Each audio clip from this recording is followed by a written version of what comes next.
చాలా ఇంపార్టెంట్ సమయానికి మళ్ళీ వచ్చాము.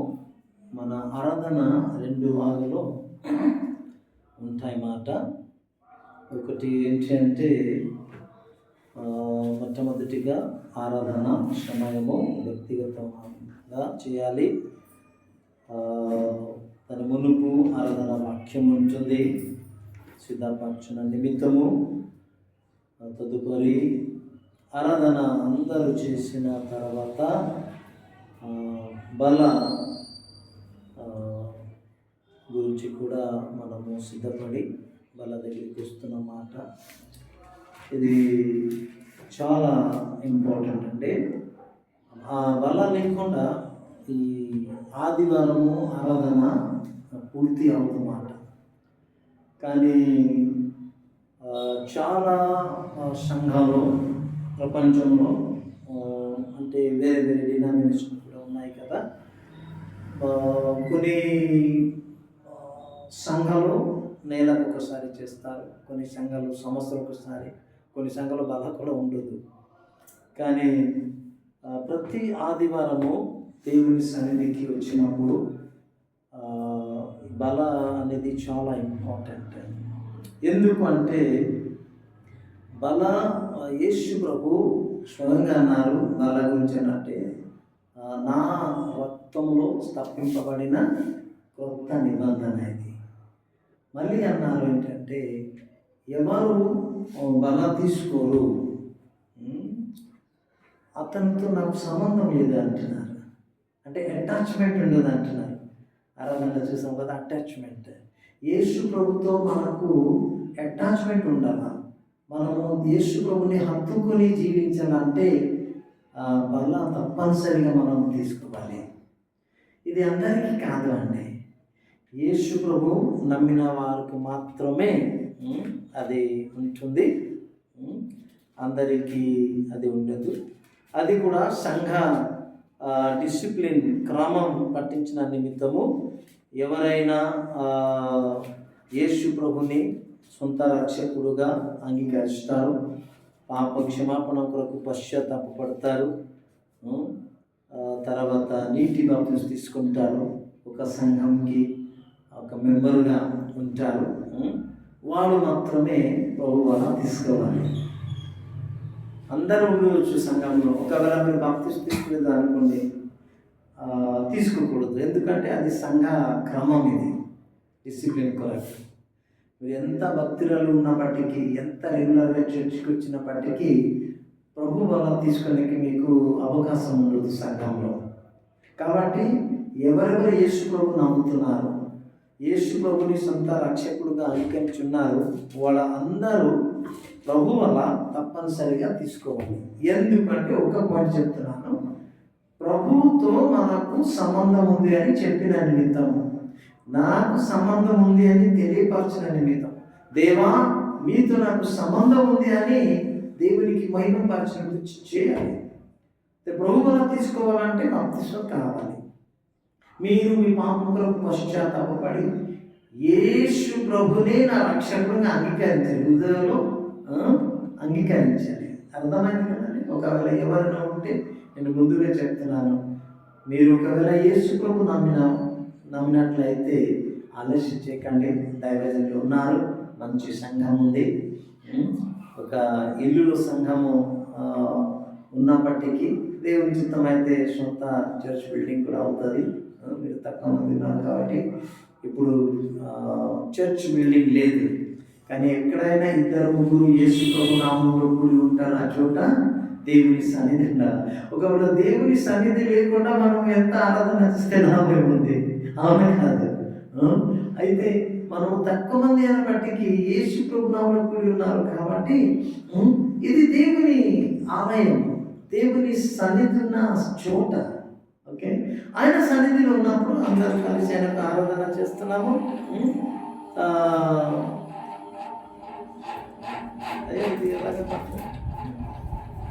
ఓకే, స్తోత్రం. కాబట్టి కొద్ది సమయము, ఈ సమయంలో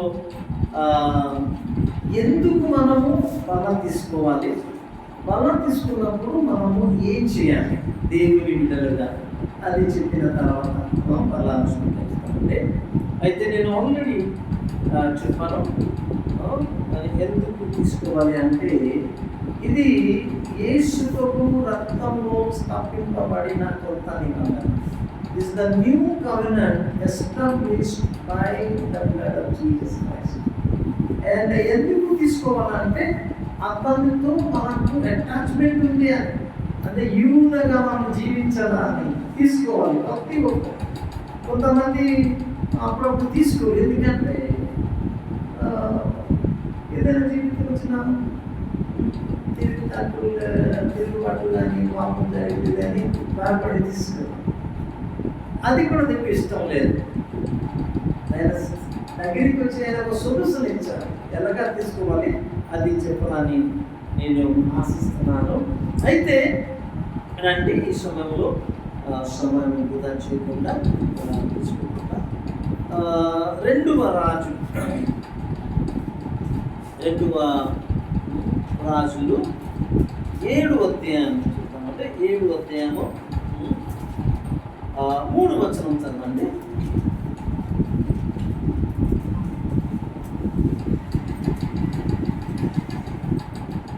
అప్పుడు పట్టణపు గుమ్మమునొద్ద నలుగురు కుష్ఠరోగులు ఉండగా వారు ఒకరినొకరు చూచి, మనము చచ్చిపోవరకు ఇచ్చట ఎందుకు కూర్చుండవలెను?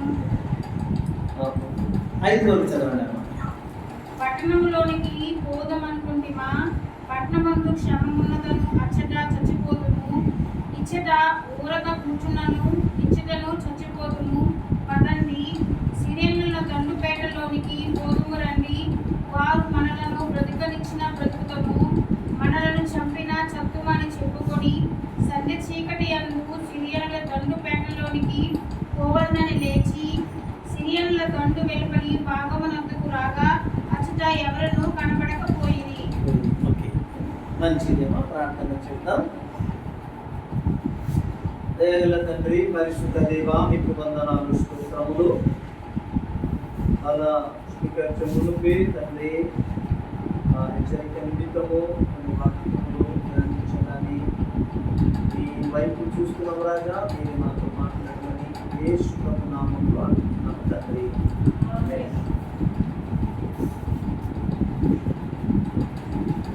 మీకు బాగా తెలుసు ఈ సందర్భం ఏంటి అంటే సిరియన్స్ అంటే సిరియా దేశంలో దేశం నుంచి రాజులు కొన్ని సైనికులను పంపి ఇజ్రాయెల్ ప్రజలు ఉన్న చోట ఆక్రమించారు. చాలా వాళ్ళు భయంతో వణుకుతున్నారు. ఇప్పుడు వాళ్ళకు మొత్తము సర్వనాశనం చేశారు. ఆ ప్రాంతంలో ఉన్న వాళ్ళు భయంతో ఉన్నారు. మళ్ళీ యుద్ధం పూర్తి అవలేదు, మళ్ళీ ఏదైనా చేయడానికి కూడా ఆశిస్తున్నారు. నేను క్లుప్తంగా చెప్తున్నాను. అయితే ఎంతగా దాడి చేశారంటే ఇజ్రాయెల్ ప్రజలకి ఏ భోజనం లేకుండా, ఆహారం లేకుండా వాళ్ళు ఉన్నారు. ఇప్పుడు పరిస్థితి ఎదురుగా ఇప్పుడు వాళ్ళు ఉన్న చోట ఆహారం లేదు, తినడానికి త్రాగడానికి సరిగా ఉండడానికి ఏ పరిస్థితి లేదు. వాళ్ళు స్టర్వింగ్ మాట, ఆహారం లేకుండా చేస్తున్నారు పరిస్థితి. వాళ్ళు ఉన్న చోట, ఎవరు ప్రజలు ఉన్న చోట. ఇప్పుడు రూతు గ్రంథంలో చూసిన మొదటి అధ్యాయంలో అక్కడ కరువు వస్తే ఎలిమెలెకు భార్య ముగ్గురు ఇద్దరు కొడుకులు ఏం చేశారు, మోయాబు దేశంకి వెళ్ళిపోయారు. వాడు మాత్రం అట్లా లేదు, వాడు ఎక్కడికి వెళ్ళడానికి లేదు. వాడు ఉన్నారు కదా, ఎక్కడికి వెళ్ళడానికి మీకు వెళ్ళలేదు. అక్కడ నజర్ మందిలో ఉండిపోయారు. వాడు ఆహారం లేదు, ఆహారం లేకుండా చావాలి అన్నారు. భయంకరమైన పరిస్థితి, ఆకలితో చేస్తున్నారు. They are starving without food. They are dying for hunger. ఏం తినడానికి ఏం చేద్దాం? ఆ సమయంలో ఇజ్రాయెల్ ప్రజలు ఉన్న ఒక ప్రాంతంలో ఉన్నారు కదా, ఓకే, ఆ గేట్ దగ్గరే ఎవరున్నారు? 4 కుష్ఠరోగులతో బాధపడ్డవాడు కుష్ఠులు ఉన్నారు. కుష్ఠులు అంటే కదమ్మా, వాళ్ళకి లెపర్స్, 4 లెపర్స్ అక్కడ కూర్చున్నారు. ఓకే, టైం లేదు కానీ నేను తొందరగా చెప్పేస్తాను.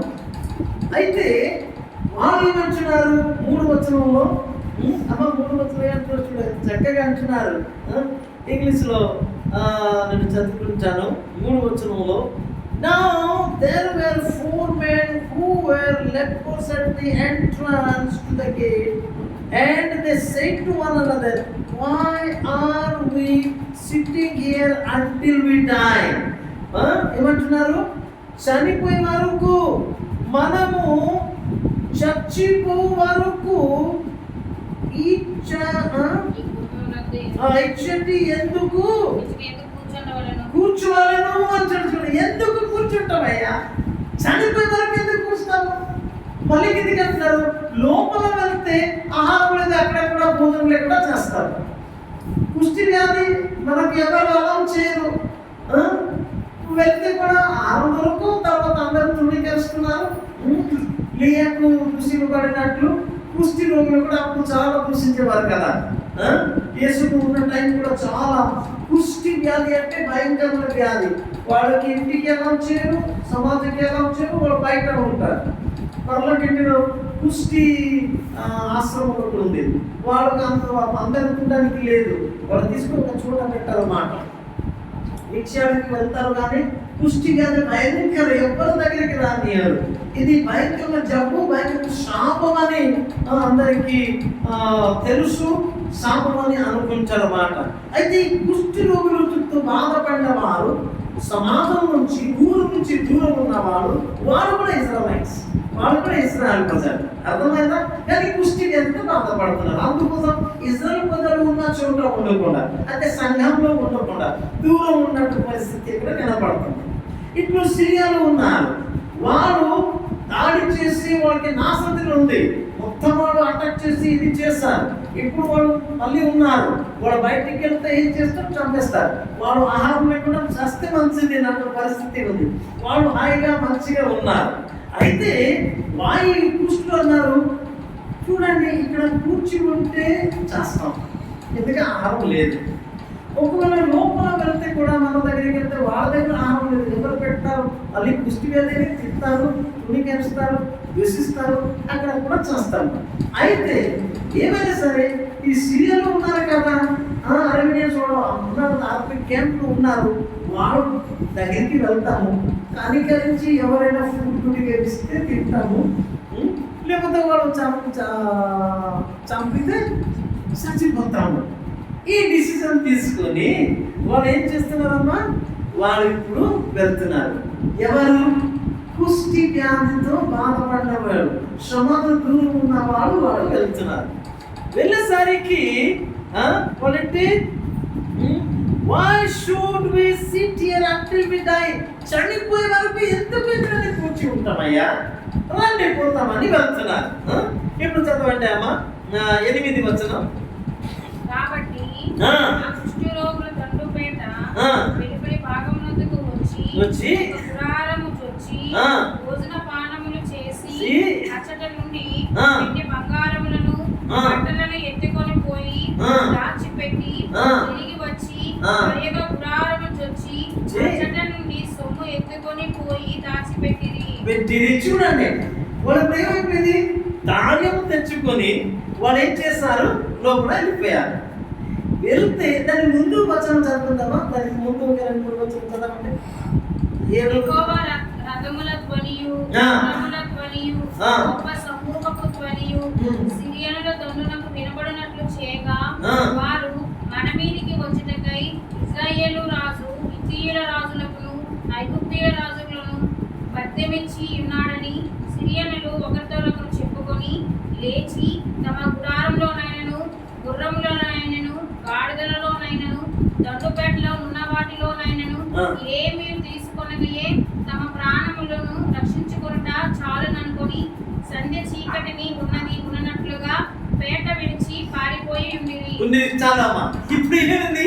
వాళ్ళు ఏమనుకున్నారు? కుష్టితో బాధపడేవాడు, ఏమనుకున్నారు? వెళ్తాము, వాళ్ళు ఏది కొద్దిగా పెడితే తింటాము, చంపితే చనిపోతామని వెళ్తున్నారు. వెళ్ళినప్పుడు ఏమైంది? అక్కడ ఎవ్వరు లేరు. ఎందుకేమో లేరు అంటే యెహోవా దేవుడు వాళ్ళకి వినిపించారు. ఏమని?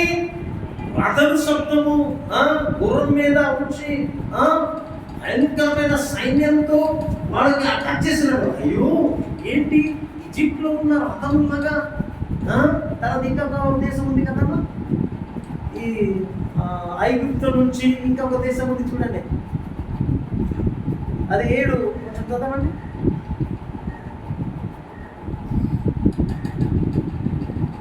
మీరు ఎందుకు అడుగుతున్నారంటే మనసు పెడతారని. ఐగుప్తులో సైన్యం, తర్వాత ఇంకా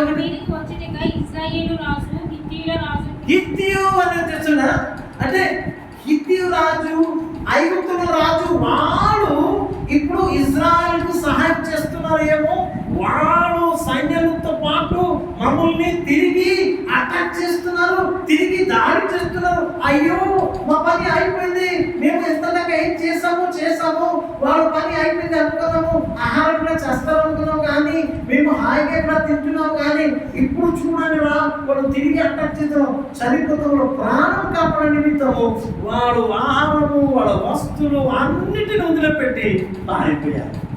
ఈ సంగతి కుష్టి రోగులకి తెలియదు. వాళ్ళు వచ్చినప్పుడు వస్తే మీరు శబ్దం చెప్పట్లేదు చూసినప్పుడు అన్నీ ఉన్నాయి. అయితే మంచిగా తిన్నారు, బంగారము, వెండి, మంచి విషయము వారు హాయిగా తిన్న తర్వాత దాచుకుని వచ్చారు. ఎవరు? కుష్టి రోగులు. మంచి దొరికింది. ఇప్పుడు ఆహారం చనిపోయే పరిస్థితి లేదు, చెప్పడానికి ఎవరు లేదు, చావని కూడా లేదు, ఆహారం ఉంది కాబట్టి హాయిగా దొరికింది, తెచ్చున్నారు. తిన్న తర్వాత ఏం చేశారు? ఇప్పుడు దాచుకుని వస్తున్నారు కదమ్మా. They ate and drank, they carried off silver and gold and clothing, went and hid అని బైబిల్లో ఉంది. ఇవన్నీ తీసుకొని దాచుకొని పెట్టారు.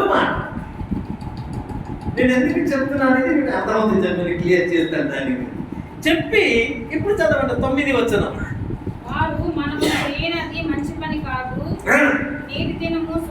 బాగా గమనించండి, ఇది 9th verse లో ఉంది.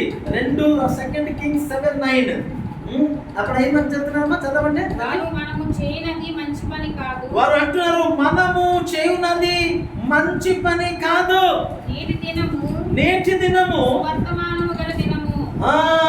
శుభవర్తమానము గల దినము, శుభవర్తమానము గల దినము.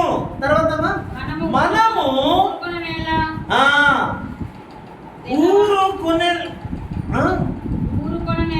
ఊరుకునేలా తెల్లవారి వరకు మనము ఇచ్చట ఉండిన ఎడల ఏదైనా ఒక అపాయము మనకు సంభవించును గనుక మనము వెళ్ళి రాజు ఇంటి వారితో సంగతి తెలియ చెప్పుదుము, రండని ఒకరితోనొకరికి చెప్పుకుని వాడు వెళ్తున్నారు. మళ్ళీ చెప్పినమ్మా,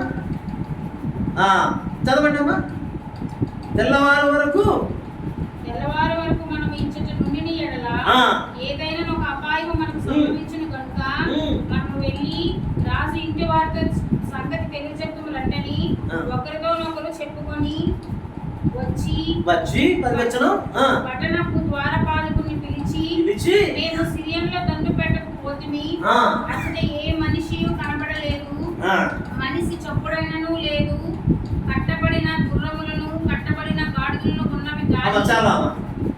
ఇప్పుడు ఏమైంది నేను చెప్తాను, తొందరగా ముగిస్తాను, టైం కూడా అయిపోతుంది కాబట్టి క్లుప్తంగా నేను చెప్పి ముగిస్తాను. ఇది ఈ 4 కుష్ఠులు కదా, తెలుగులో కుష్ఠి రోగంతో బాధపడిన వారు, వాళ్ళు కూడా ఇజ్రాయిలైట్స్, అంటే వాళ్ళు విశ్వాసి అనుకోండి, వాళ్ళు కూడా విశ్వాసి, ఇజ్రాయెల్ కూడా విశ్వాసులు. వాళ్ళకి సమస్యలు వచ్చాయి. ఇప్పుడు ఆహారం లేకుండా ఉంటుంది. ఆమోసులో ఉంది కదా, అది 8వ అధ్యాయం 11లో ఉంది కదా, ఒక రోజు వస్తుంది, ఇది అన్నపానమును గురించి ఆ ఫెమిన్ అంటే ఏంటి అండి? ఫెమిన్ అంటే ఏంటి తెలుగులో? ఫ్యామిన్ అంటే కరువు. అన్నపానము గురించి కరువు లేదు, కానీ దేవుని వాక్యం వినిన నిమిత్తము. దేవుని వాక్యం అంటే ఆహారం అండి. ఓకే, అలాంటి ఆహారం సంఘంకి ఒక పరిస్థితి రావచ్చుతుంది. దేవుని వాక్యం వినిన నిమిత్తము, దేవుని వాక్యం ఆహారం తినే నిమిత్తం. ఇప్పుడు ప్రజెంట్ టైంలో ఇప్పుడు జరుగుతుంది అని మీకు తెలియదు. ఇప్పుడు ఫ్రీగా వెళ్ళి సువార్త చెప్పడానికి వీలు లేదు. ఒక మాట చెప్తే మత మార్పులని ఏదో చేస్తున్నారు, కేసులో కూర్చుంటారు, ఏదైనా అవుతుంది అండి. లేదు, ఏం చెప్పకూడదు యేసు. అయ్యో, త్రాగుబోతు బాగా అవుతున్నాడు, వ్యభిచారి చేసిన వాడు మంచి అవుతున్నాడు. ఈ క్రైస్తవుడు వెళ్ళి చెడ్డవాడికి మంచిగా చేస్తున్నాడు, కానీ లోకం అంగీకరించలేదు. ఒక వ్యక్తి చెడ్డగా మారిపోతే పర్వాలేదు, హంతకుడుగా మారిపోతే పర్వాలేదు, దొంగగా మారిపోతే పర్వాలేదు, వ్యభిచారిగా త్రాగుబోతుగా తిరిగితే పర్వాలేదు, మంచివాడుగా ఉంటే మాత్రం అందరికీ బాధ కలుగుతుంది. చూడండి ఎంత వ్యత్యాసం ఈరోజు. ఇది ఈ లోకంకి మంచిగా చేయవాడు ఎవరంటే సువార్తికుడు. సువార్తికుడు అంటే సువార్త చెప్పేవాడు. సువార్త చెప్పేవాడు ఎవరంటే యేసు ప్రభు నమ్మేవాడు. యేసు ప్రభు నమ్మేవాడు ఎవరంటే ఒక క్రైస్తవుడు. ఒక క్రైస్తవుడు సువార్త చెప్పేవాడు. సువార్త చెప్తే సువార్త విని అందరూ మంచిగా మారేవాడు. ఓకే, ఇప్పుడు ఇజ్రాయెల్ ప్రజల మధ్యలో కుష్టి రోగులు ఒక పాపి అనుకుంటామండి. పాపులే ఉన్నారు, ఏమి లేకుండా, కానీ వాళ్ళ జీవితంలో మేలు వచ్చింది. మేలు వచ్చిన తర్వాత ఏం చేశారు? మేలు పొంది హాయిగా ఉండిపోతున్నారు, మళ్ళీ మంచి విషయం ఉంటున్నారు. ఇప్పుడు దేవుని వాక్యంలో ఉంది, యాకోబు 1:17, మొదటి పేతురు 4:10, కొన్ని వచనాలు మనం చదువుకుంటే పరిస్థితులు కూడా ఉంది. తర్వాత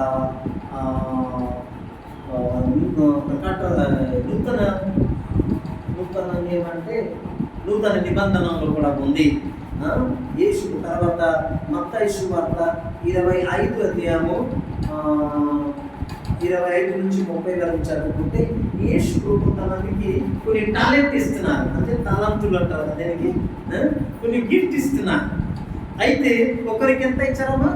5 ఇచ్చారు, ఒకరికి 2 ఇచ్చారు, ఒకరికి 1 ఇచ్చారు. అయితే 5 తీసుకొని ఇంకా 5 తీసుకొని 10 తీసుకొచ్చి అప్పగిస్తున్నారు. 2 తీసుకున్నాడు, ఇంకా 2 తీసుకొచ్చి అప్పగిస్తున్నారు. 1 తీసుకునే వింటున్నారు, అయ్యా నాకు భయం వచ్చింది, మీరు నీతి నిజత చేసేవాడు కాబట్టి భయపడి ఒకవేళ నష్టం అవుతుంది అని నేను దాచుకుని ఉంచాను. దేవుడు ఏమన్నారు? ఎవరి దగ్గర ఉంది అది కూడా తీసుకెళ్ళిపోతారు అంటున్నారు. దేవుని ఎస్టిమేట్ అంటే దేవుడు మనకు ఏది ఇచ్చారో అది మళ్ళీ డబుల్ చేయడానికి ఇష్టపడుతున్నారు. టైం లేదు కాబట్టి నేను సరిగా ఎక్స్ప్లెయిన్ చేయలేకపోతున్నాను. ఇప్పుడు ఏంటి అంటే ఈ కుష్టి రోగులు మేలు పొందారంటే రక్షణ పొందారు, పాపులు రక్షణ పొందారు, మేలు పొందారు. పరిశుద్ధాత్మ వరదానం వచ్చింది, వాక్యం వచ్చింది, ప్రార్థన వచ్చింది, ఆరాధన వచ్చింది, అన్ని మేలు పొందారు. జీవితంలో ఉన్న ప్రతి ఒక్క విషయం ఇబ్బందులు పోయింది. ఇప్పుడు సొంతంగా పరలోకంలోకి వెళ్తున్నారు. అయితే వాళ్ళు తిని త్రాగి ఈ బంగారము వెండి మొత్తం తీసి దాచుకుని వస్తున్నారు. అప్పుడు మళ్ళీ వాళ్ళకి రియలైజేషన్ వస్తుంది, అయ్యో 8-9 ఉంది కదమ్మా, ఏమంటున్నారు? They said, we are not doing it right. మనము మంచి చేయటం లేదు. రక్షణ పొందాము, ఉచితంగా పొందాము, మరి ఏ ఖర్చు చేయలేదు, ఎంత ఉచితంగా దొరికింది, హాయిగా తింటున్నాము, హాయిగా ఉంటున్నాము, రక్షణ పొందుతున్నాము, పరలోకానికి మాకు దారి దొరికింది, నిరీక్షణ దొరికింది. ఎలాగ హాయిగా కూర్చి ఉంటామండి? రండి, ఈ సువార్త విని వేరు వాళ్ళకి చెప్తాము. యేసు ప్రభు దగ్గరికి వస్తే ఉచితంగా రక్షణ దొరుకుతుంది. యేసు ప్రభు దగ్గరికి వస్తే ఆ నిత్య జీవం దొరుకుతుంది. యేసు ప్రభు దగ్గరికి వస్తే రక్షణ దొరుకుతుంది. యేసు ప్రభు దగ్గరికి శాంతి సమాధానం దొరుకుతుంది. యేసు ప్రభు దగ్గరికి వస్తే అన్ని దొరుకుతుంది. అంటే ఏది పరలోకి వెళ్ళడానికి అవకాశం ఉంటుంది? ఈ లోకములో సుఖంగా శాంతి కొనడానికి అన్ని దొరుకుతుంది. అంటే మనకు దొరికింది, ఎలాగ కాముగా ఉంటాము? రండి వెళ్ళి మన వాళ్ళతో చెప్తామంటున్నారు. మత్తయి సువార్త 10 అధ్యాయంలో ఉంది. అక్కడ యేసు ప్రభు శిష్యులకి పంపుతున్నారు, మీరు అన్యుల దగ్గరికి వెళ్ళకండి, మీ స్వజాతి మీ సొంత ప్రజల దగ్గరికి వెళ్ళండి అని చెప్తున్నారు. వెళ్ళి వాళ్ళకి సువార్త చెప్పమంటున్నారు. ఇప్పుడు ఫస్ట్ ఆఫ్ ఆల్ ఈ సంఘంలో సువార్త కావాలి, మన కుటుంబంలో సువార్త కావాలి, మన పొరుగు వాళ్ళతో సువార్త కావాలి అంటే మన సోదరులు సోదరులతో సువార్త చెప్పాలి ఉంది. నీకు రక్షణ వచ్చింది, నువ్వు ఎలాగా ఉంటావు? నీ రక్షణతో నువ్వు ప్రసంగం ఉండిపోతావా? లేకపోతే వాళ్ళకి ఒక మాట చెప్తావు? అర్థమైందా? నీ పిల్లలు రక్షణ పొందలేదు ఇంకా, నీ సోదరి రక్షణ పొందలేదు ఇంకా, నీ తమ్ముడు రక్షణ పొందలేదు ఇంకా, నీ అన్నయ్య రక్షణ పొందలేదు ఇంకా, నీ అన్నయ్య నీ నాన్న నీ తల్లి రక్షణ పొందలేదు ఇంకా, నువ్వు రక్షణ పొంది ఎలాగా చెప్పకుండా ఉండిపోతావు? అదే వాళ్ళు అంటున్నారు, ఎలాగా మనము కాంతిలో ఉండడం మంచి లేదు అంటే వెళ్ళి చెప్తాము. వాళ్ళు కూడా వచ్చి ఈ ఆహారం తింటారు, ఈ పానీయం తాగుతారు, ఈ వెండి బంగారము ఈ అన్ని ఈ బట్టలు అన్ని వాళ్ళకి దొరుకుతుంది, లభిస్తుంది అంటే రండి చెప్పండి. అదేంటి? స్వార్థమా? స్వార్థం లేకుండా మనసు. చెప్పండి అమ్మా. స్వార్థంతో కూడిన మనసు, స్వార్థం లేకుండా మనసు. స్వార్థం లేకుండా మనసు. ఈరోజు చాలా మంది క్రైస్తవులు స్వార్థంగా ఉండిపోతున్నారు. స్వార్థం లేకపోతే కూడా పోనీలే నేను రక్షణ పొంది చాలని అంటారు. నేను ఒక 2 minutes చెప్పి ముగిస్తున్నాను. ఈ ఇన్సిడెంట్ సందర్భం వేరే అయినప్పటికీ వాళ్ళు ఏమంటున్నారు, మనము కామ్గా ఉండటము మంచిది కాదు, వీఆర్ నాట్ డూయింగ్ గుడ్. మనము పొంది, మనము తిని త్రాగి బట్టలు పొంది, మరి బంగారము వెండి పొంది అంటే ఈ యేసు ప్రభు ఇచ్చిన అన్ని అమూల్యమైన సంపదలు నాకు ఇచ్చారు, రక్షణ ఇచ్చారు, క్షమాపణ ఇచ్చారు, విడుదల ఇచ్చారు, శాంతి సమాధానం ఇచ్చారు. నేను దూషింపబడినప్పుడు, నేను నిందింపబడినప్పుడు, అన్ని తుణింపబడినప్పుడు ఈ విషయం దూరం పరిచారు. ఇప్పుడు దేవుని బిడ్డలుగా మార్చేసి ఉన్నారు, దేవుని మందిరంగా మార్చి ఉన్నారు, ఒక నూతన సృష్టిగా మార్చి ఉన్నారు. నేను ఆయన బిడ్డగా ఉన్నాను. దేవుని యేసు ప్రభు దగ్గరది లభిస్తుంది. నేను ఎలాగా కామ్గా ఉంటాను? నా కూతురుతో చెప్తాను, నా కొడుకుతో చెప్తాను, నా అన్నయ్యతో చెప్తాను, నా నాన్నతో చెప్తాను, నా అమ్మతో చెప్తాను, నా ఇంటి వారు అందరితో చెప్తాను. నేను నా ఇంటి వారు అందరూ రక్షణ పొందుతారు, దేవునికి సేవిస్తారని యెహోషువ అన్నారు, ఆ జైలర్ అన్నారు. తర్వాత చక్కేటి కూడా అది వచ్చింది. నా మాట అర్థమైందా? నేను నా రక్షణతో సంతృప్తి పొందుతాను, స్వార్థమైపోతుంది. అందుకోసం ప్రభువులా తీసుకున్నప్పుడు 3 విషయం చేయాలి అంటే అదేంటి అంటే 1 కొరింథీ 11 అధ్యాయము 24-25 వచనంలో ఉంది. తొందరగా చదవండి. దానిని విడిచి ఇది మీ కొరకైన నా శరీరము, నన్ను జ్ఞాపకం చేసుకొనుటకై దీనిని చేయగని చెప్పెను. ఆ ప్రకారమే భోజనమైన పిమ్మట ఆయన పాత్రను ఎత్తుకొని, ఈ పాత్ర నా రక్తము వలనైన క్రొత్త నిబంధన, దీనిలోనిది త్రాగునప్పుడెల్లా నన్ను జ్ఞాపకము చేసుకొనుటకై దీనిని చేయగని. నన్ను జ్ఞాపకం చేయాలి. యేసు ప్రభువును రక్షించారు, ఈ ఆత్మీయ ఆహారం ఇచ్చారు, నిత్య జీవం ఇచ్చారు, పరలోకములోకి నిరీక్షణ ఇచ్చారు. అది యేసు ప్రభు దగ్గర దొరుకుతుంది, నాకు దొరికింది. నేను ఈ సువార్త ఇంగ్లీష్లో గాస్పెల్ అని చెప్తారు. గాస్పెల్ అంటే గోస్పెల్, వెళ్ళి చెప్పుమని అర్థం. అర్థమైనా? చెప్పుమని అర్థము. అయితే జ్ఞాపం చేయాలి. దేవుడు నీ జీవితంలో ఏం చేశాడు? జ్ఞాపం చేయాలి. దేవుడు ఎవరు జ్ఞాపం చేయాలి? ఎలాగ నీ కొరకు ప్రాణం పెట్టారు, రక్తం కాచారు, పరలోకము భూలోకం వచ్చారు, నీ కొరకు దీనుడుగా దరిద్రుడుగా మార్చారు, నీకు ధనవంతుడు చేసిన నిమిత్తము, నీకు సజీవుడు చేసిన ఆయన చనిపోయి తిరిగి లేచేస్తారు. అది అన్ని జ్ఞాపకం చేయాలి. అది ప్రభు వల్ల ఆ రొట్టె తీసుకున్నప్పుడు వాళ్ళ అది ద్రాక్ష తీసుకున్నప్పుడు జ్ఞాపకం చేయాలి. తర్వాత 2వది ఏం చేయాలి తెలుసా? అది ఆసమాసగా తీసుకోకూడదు. 27-28. కాబట్టి ఎవడు అయోగ్యముగా ప్రభు యొక్క రొట్టెను తినెను, లేక ఆయన పాత్రను త్రాగును, వాడు ప్రభు యొక్క శరీరమును గూర్చియు రక్తమును గూర్చియు అపరాధి అగును. కాబట్టి ప్రతి మనుష్యుడు తాను పరీక్షించుకొనవలెను.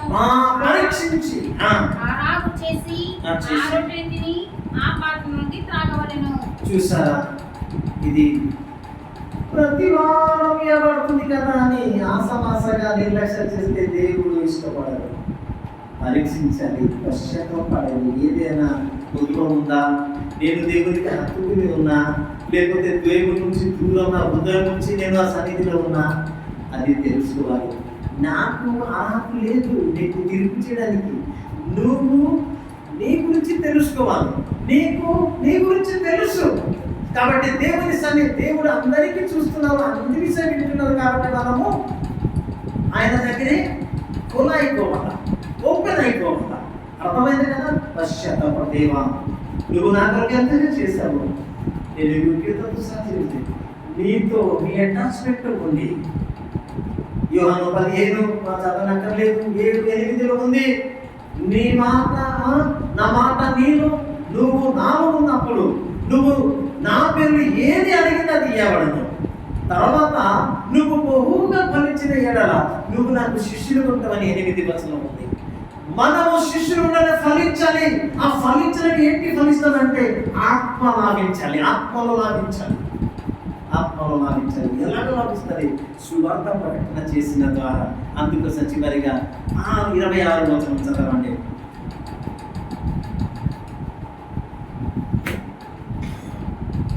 అదే 1 కొరింథీ 11:26. ఈ రొట్టెని తిని పాత్రలోకి తాగునప్పుడల్లా ప్రభువు వచ్చే వరకు అమ్మా ఆయన మరణము ప్రచురము అంటే యేసు ప్రభు సువార్త మనము ప్రకటించాలి. తిని త్రాగి కామ్గా ఉండిపోతే ఎలాగ ఉంటుంది? ఈ కుష్టి వ్యాధులు వెళ్ళి దాసుకుని ఉంచినట్టు అయిపోతుంది. కాదు, మనము వెళ్ళి ప్రచురం చేయాలి, లేకపోతే అపాయం వస్తుంది. దేవుడు బాధపడతారు, దుఃఖిస్తారు. ప్రియులారా, నేను ఇప్పుడు మనము ప్రోగ్రామ్ రెగ్యులర్ గా తీసుకున్న వేదాగతిగా తీసుకున్న కామ్గా ఉండటం ఇది మంచి పని కాదు. వీఆర్ నాట్ డూయింగ్ రైట్ అని ఉంది. ఆఫీసులో ఉండగాని, స్కూల్లో ఉండగాని, కాలేజీలో ఉండగాని, నీ కాలేజ్తో కానీ, నీ పని మనిషితో కానీ, మీ ఫ్రెండ్స్తో కానీ, ఎక్కడ ఉన్నా దేవునికి కొద్దిగా అవకాశం వచ్చింది. ఈ గాస్పెల్ ప్రకటన 2 రకాలు ఉంటుంది. మీరు డైరెక్ట్గా చెప్పుకోవచ్చు, లేకపోతే కనీసం వాళ్ళ పరిస్థితి తెలుసుకొని వాళ్ళ రక్షణ నిమిత్తము మీ ధ్యానం సమయంలో ప్రార్థనలు జ్ఞాపించడానికి అన్నింటినీ నేర్పుతాం. అది విజ్ఞాపన ప్రార్థన అండి. మనం ఎంతగా చేసి వస్తున్నాం, ఇప్పుడు వింటున్నాము, త్రాగుతున్నాము, స్తుతులు సమర్పిస్తున్నాము, వెళ్ళిపోయి వారం అంతా మర్చిపోయాము. ఇది మంచిది కాదు అంటున్నారు. కుష్టిలో ఉన్న పాపులు రక్షణ పొందారు, మేలు పొందారు. వాళ్ళ జీవితంలో మార్పు వచ్చిన తర్వాత, మేలు పొందిన తర్వాత, రక్షణ పొందిన తర్వాత, నిత్య జీవం పొందిన తర్వాత మనము మన కొరకు ఉంచితే మంచిది కాదు. మళ్ళీ చెప్పాలి. మా వాళ్ళు కూడా వచ్చించాలని అంటున్నారు. ఈరోజు ఇంకొకసారి మనము నిర్ణయం తీసుకుంటామా? తీర్మానం తీసుకుంటేవా? నేను త్రాగుతున్నాను, మీ వచ్చే వరకు నా జీవితము ఉంటే, నేను బ్రతికుంటే నేను కనీసం ఒకరికి చెప్తాను. వెళ్ళి చెప్పడానికి వీళ్ళకపోతే కనీసము నేను ప్రార్థన చేస్తాను. కన్నీటి హృదయం వేదనతోనే చేస్తాను. అందుకోసం ఇర్మియా ప్రవక్త రాస్తున్నారు, రోదన చేసిన స్త్రీలు పిలవండి, వాళ్ళు రోదన చేస్తారు. రక్షణ కొరకు కిటికీలో మృత్యు ఉంది. చిన్న యువన వాళ్ళకి నాశనం చేయడానికి, చిన్న పిల్లలకి ఆక్రమించిన నిమిత్తము మృత్యు కిటికీతో వస్తుంది. వాళ్ళు కాపాడబడాలంటే, వాళ్ళకి ప్రొటెక్షన్ రావాలంటే రోదన చేసిన అమ్మాయిలు కావాలి. అంటే నువ్వు నేను కావాలి అంటే కనీసం వెళ్ళి చెప్పడానికి వీల్లేదు. కనీసం ఉన్నప్పుడు దేవా, అది విజ్ఞాపన ప్రార్థన అంటారు. 1 తిమోతి 2:5 ఉంది కదా, అందరూ విజ్ఞాపన ప్రార్థన. ఓకే, మన ప్రార్థన ఆర్డినరీ ప్రార్థన కాదు. ఒక Christian prayer begins with adoration, proceeds with confession, adoration, confession, and it continues with thanksgiving. తర్వాత it ends with supplication. ఇది ఆరాధనతో మొదలు పెడుతుంది క్రిస్టియన్ ప్రార్థన. తర్వాత ఒప్పుకొని ప్రార్థన జరుగుతుంది. తర్వాత దేవుడు చేసిన మేలు కొరకు కృతజ్ఞత తెలియపరిచిన ఉంటుంది. తర్వాత ప్రార్థన, విజ్ఞాపన ప్రార్థన. అందుకోసం మనకు దేవుడు రోయల్ ప్రిస్టుడ్. సార్, రోయల్ ప్రిస్టుడ్ ఏంటి? రాజకీయ ప్రిస్టుడ్, రాజకీయ రోయల్ ప్రిస్టుడ్. 1 పేతురు 2:9 ఉంది కదా. రాజుల యాజక సమూహం, యాజక సమూహం చేస్తారు. ఒక యాజకుడు ఏం చేస్తారు? ఏంటమ్మా? రాజులైన యాజక సమూహం. వీఆర్ స్పెషల్ ప్రిస్టుడ్ మాట. రోయల్ ప్రిస్టుడ్ అంటే ఉన్నతమైన ప్రిస్టుడ్ అంటే కానీ ఒక ప్రిస్ట్, ఒక యాజకుడు ఏం చేస్తారు? విజ్ఞాపన ప్రార్థన చేస్తారు. పాపుల కొరకు అందరూ తీసుకుని, దేవా క్షమించండి, ఈ ప్రజలు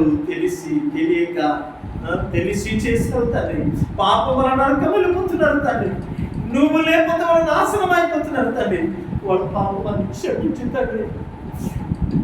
తిరుగుతాడు, త్రాగిపోతుగా, వ్యభిచారం చేస్తూ, అంతకుడుగా, దొంగపోతుగా కూడా చనిపోతున్నారు తండ్రి, వాళ్ళకు రక్షించు. తల్లిదండ్రికి విధేయత లేకుండా జీవిస్తున్నారు తండ్రి, క్షమించండి అని వారంతో ప్రార్థన చేసిన అవకాశం నటించారు. కాబట్టి ఇది చేయకపోతే మనం మంచి జీవితం లేదు అన్నట్టు రండి శివంలో మోసి సిద్ధపడతాము. దేవుడు అందరికీ దీవించిన కాక. దేవుడు కోరుకుంటున్నారు, దేవుడు జ్ఞాపకం చేస్తాము, పరీక్షిస్తాము. ఆయన వచ్చే వరకు ఆయన వాక్యం ప్రొక్లెయిమ్ చేస్తాము. Remember, examine and proclaim. ఈ విషయం చేయాలని దేవుడు ఆశిస్తున్నాను. Thank you.